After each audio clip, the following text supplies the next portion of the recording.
The Kamen Rider Kuuga manga, also referred to as World of Kuuga or Kuuga 2015, is both a remake of the original television show and a completely new story with characters, events, and heroes not seen in the original series.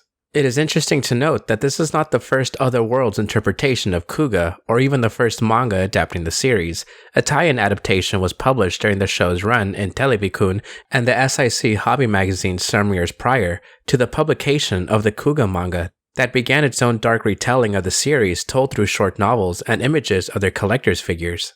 Written by longtime Kamen Rider writer Toshiki Inui, with series consultant and planning by Shinichiro Shirakura, the manga would take from the original story of Kuuga and utilize the world's characters, ideas, themes, and conflicts, while addressing these things in a new and unique direction. Inui, who is known for and rather infamous works over his series such as Kamen Rider Agito, Faiz, and Ryuki, makes significant changes to the mythos and world of Kuuga in an effort to make the story unique. When asked how the story came about, Inui has stated, 7 years ago, the editor-in-chief of Monthly Heroes at the time, or someone else, approached producer Shirakura saying, "I want to do it," and he said, if Toshiki Inui writes it, it's fine. At first, I didn't think it would last this long. I thought it would end after 5 or 6 volumes, but it's become a big story. Inui had previously served as an episode scriptwriter for Kuuga, but has an ongoing driving passion for Agito, a semi-sequel to Kuuga, which, as we will come to see, has a large impact on what happens within this series. Inui is no stranger to manga either, with him lending his writing talent to numerous projects, both related to tokusatsu and not. The manga is illustrated by Hitotsu Tokushima, whose previous experience includes the 2008 Henshin Shonen series Akuto Act, 2009 horror action series Batter and Double X, and a 2018 adaptation of H.G. Wells' classic War of the Worlds entitled Space Wars. His use of texture on organic parts of a monster, seen in the limbs of the tripods in War of the Worlds, or the body horror within the transformations within Kuuga, are a staple of his style, clashing with the minimalist and expression-focused art of the human protagonists, making these creatures seem otherworldly. Starting its serialization within the pages of Monthly Heroes magazine in November of 2014, excitement was brewing as people eagerly awaited to see what this new version of Kuuga would be like. However, it would not be until July of 2015 that many would begin to take note of the series, as the first Takabon volume would come with advertising efforts by Toei. After news broke of the publication of its first collected volume, many reminisced how it was a series they grew up on. Some were a little skeptical that it could live up to the show, but an overwhelming air of excitement swept across readers as advertisements for the series featured returning actor Shingo Katsuyama. Within a video interview series, Katsuyama, who played Kaoru Ichijo in the original series, discusses his feelings surrounding the production of the television show, his memories of filming it, and his thoughts on the first chapters of the Kuuga manga, which he praised as an interesting take on the series. Toei, aware they could not bring back the series lead, Joe Odagiri, focused on showcasing the memories of Kuuga through the rest of its principal cast, with other figures such as Takashi Matsuyama, who plays Morimichi Sugita in the series, appearing in a video interview promoting volumes 2 and 3 of the manga. While interviewed about the Kuuga manga, Inui would say that Kuuga is a successor to the Showa writers. Visually, it has become more stylish, but the format of a monster appearing and being defeated is a successor to the Showa writers. However, Agito was written with the drama as the main focus, completely ignoring that. The difference in Kuuga and Agito would come together within the Kuuga manga, giving the story more drama-filled events as one would expect of a monthly serialization, but maintaining the lighthearted ideals of its main character. Yusuke Godai remains similar to how he is within the original series. He has his defining drive and goals, while now being contrasted with new forces. Within the middle of the series run, a new Agito is introduced, one who is vastly different from the lead of that series. These new forces contrast and highlight the good of Godai, with Inui explaining, both Godai Yusuke and Ichijo Kaoru are serious and pure people, so it's better to have a poison. It's the same with the character Suruga Tetsuya, but without poison. It's boring. This poison would come from challenges to heroes' ideals, faults in characters or motives, and the influence of outside forces, a driving factor of the ongoing story of Kuuga. In November of 2021, news broke that Stonebot Publishing and Titan Comics would be translating and releasing the series officially in print in countries around the world, including America, Argentina, and Brazil. With a large library of content already created, it seemed like a large task, but given the sample pages presented, fans were excited. When the first volume hit store shelves on December 6th of the next year, a month after initially scheduled, issues arose. In January of 2023, longtime writer fan and subtitle author Kaylin Salcedo and her husband, Josh Knight I, broke news on errors found within the translations of the manga.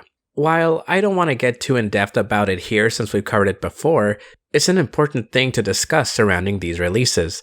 Due to various errors and miscommunications, the preview pages submitted to publications in April of 2022 were not the same as the translation in the release, with awkward phrasing and mistranslated sections. 2 days after the news broke, and numerous articles discussing the issue, the companies would release statements clarifying and acknowledging what went wrong. Following this controversy, Volume 3 of Kuuga was delayed 2 months, and while the presentation was much cleaner than the earlier volumes, inconsistencies and weirdly translated lines became a present issue. These issues found themselves within the reprints of Volumes 1 and 2. Much like the show, we start in an excavation site, where a coffin appears, awakening darkness that lurks inside. Then we get to our first major difference. We're introduced to Kaoru Ichijo participating in kendo with his co-worker Sugita. Ippon, winner Kaoru Ichijo. Damn you. Thank you for the game, Sugita. I was overwhelmed by your incredible determination. Ichijo, don't get cocky. It won't be the same next time. Oh no, I was only lucky this time. Indeed, I won by a hair's breadth. You. Did you just mention hair? Your hair's too long, huh? Sorry! Get it cut, damn you. They celebrate Ichijo's win, where we learn that Ichijo is similar to his TV counterpart, serious about work, but one difference is that this one knows when there's a time to play. That time is not now, as the police are searching for a man named Harada, suspected for killing people in a gruesome way. Harada, having already captured and begun torturing his next victim, monologues about fireworks, beauty, and the goddess Seiho Nerihoru. After dispatching his captive, Ichijo arrives and quickly dispatches the man, declaring that gods don't exist. The next day, on a high-speed train, a mysterious figure lets off energy that kills all on board. While being transferred to a hospital, Harada manages to escape, where he encounters a spider-like being.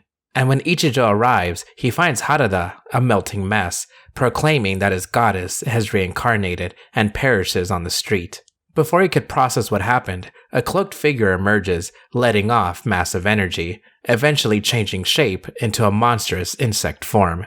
As it lunges for Ichijo, it is quickly stopped as a whirring noise is heard, and out emerges a white, armored hero. This hero, named Kuuga, battles the creature, and eventually, both figures disappear. Analyzing the remains of Harada, a scientist reveals that a very potent spider venom was found to be the cause of the massive disintegration of both him and the 300 passengers on the train. As Ichijo reflects upon the mysterious creatures, he is witness to a robbery. Chasing after the suspect, he encounters Yusuke Godai, who after tackling Ichijo, proclaims himself to be the thief. Godai is just thankful that he has a roof for the night. Godai introduces himself to Ichijo, proclaiming himself to be the chaser of dreams and a man with 2015 skills. When pressed on the issue, Godai says he feels sorry for both the victim and the thief in this issue, and in an attempt to pay back the victim, begins to ask if he can borrow money from the detectives. When told to just grow up and get a job, Godai then says he wants to become friends with all 7 billion people on the planet. Right as Godai is released the following day, Sugita rushes in, letting Ichijo know that the monster has returned. The two rush to the scene, but are halted as webbing encases their car, slamming them into another. Emerging from the wreck, Ichijo is greeted by corpses, strung upon a spider's web, with the perpetrator unveiling himself, speaking in Grongi, and once again attacking the man. He finds the guns that do nothing against the creature and is quickly overwhelmed. When it looks like it is the end for him, a whoosh is heard, followed by an otherworldly charging sound, and Kuuga emerges to do battle once again. Kuuga, engulfed in flames, pins Ichijo to the ground, saying, "I am ever warring, ever suffering. Do you understand my suffering, my joy, my pain? Can you inherit my soul?" But Kuuga finds that Ichijo is not worthy of its power, and leaves. Elsewhere, Godai visits a shop and talks to its owner about his travels. Godai believes that everyone, all around the world, no matter their differences, all share one kind of heart, before begging for a job with room and board. Later that evening, a young woman named Sawatari Sakurako is praying at a church. In a discussion with her former professor who now works as a priest, the two talk about the darkness of mankind, and how it is better to live for the light and good of life. After Sawatari departs, the priest is attacked by a new unidentified life form. Climbing in through the window, Godai yells out for someone, but is quickly pinned by Ichijo. They both find that they know each other, and begin to talk over a drink. Ichijo is out on business. He came to ask about the unidentified life forms, and is redirected to Sakurako's former professor. The three head off, with Godai following along as Ichijo refuses to be repaid. The group visits the church, but quickly find that something is wrong. The professor has been killed, and something has taken his likeness. Awakening, the third unidentified life form, is tasked with capturing 20 women by a mysterious power. It sets off, quickly dispatching Godai and Ichijo, abducting Sakurako as it flies off with its massive bat-like wings. Asking Ichijo to go save her, Godai says that he is okay despite his injuries. As Ichijo runs off, Godai succumbs to his wounds and lays dying. A mysterious voice emerges, revealing that those whose blood is drained by this creature will die if exposed to sunlight. Godai simply states that he wants to protect everyone's smiles, and the being, the former Kuuga, gives Godai its power. A history of pain, suffering, and torture is shown to Godai all at once. Despite the misery, Godai fights against it, enduring the pain, saying he will do his best to protect what he wants to protect, with a smile on his face and a thumbs up. Ichijo meanwhile chases the creature, but eventually loses sight of it. Meeting with Sugita, he is given a new weapon, and vows to save Sakurako. As night creeps in, more and more women are abducted by the creature. It has gathered at least 5 girls, and the police rush to its last known location. Sugita and Ichijo track it to a rundown hospital, and begin to attack the creature. Suddenly, Godai emerges, but is handcuffed to Sugita as Ichijo goes ahead. Ichijo finds the victims, but it's too late, as they bare their fangs and chase after him. The creature mocks Ichijo, letting his victims burn in the sunlight. Right before Sawatari can be killed, Godai makes his return. Everyone is bearing something precious. Hey, no, stop it! When people can cherish what is precious to them, they can smile. So, Mr. Ichijo, I will fight to protect everyone's smile. Attention!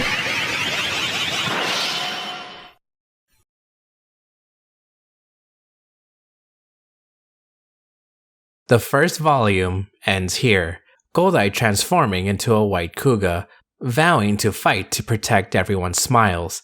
The rest of the series follows the cast as he tries to do exactly that, while battling the unidentified life forms, showcasing how characters grow and change in life-threatening situations when given great power.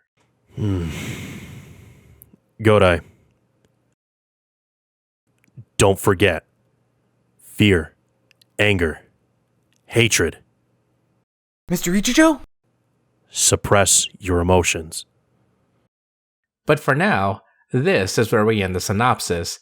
The rest of the story is for another time.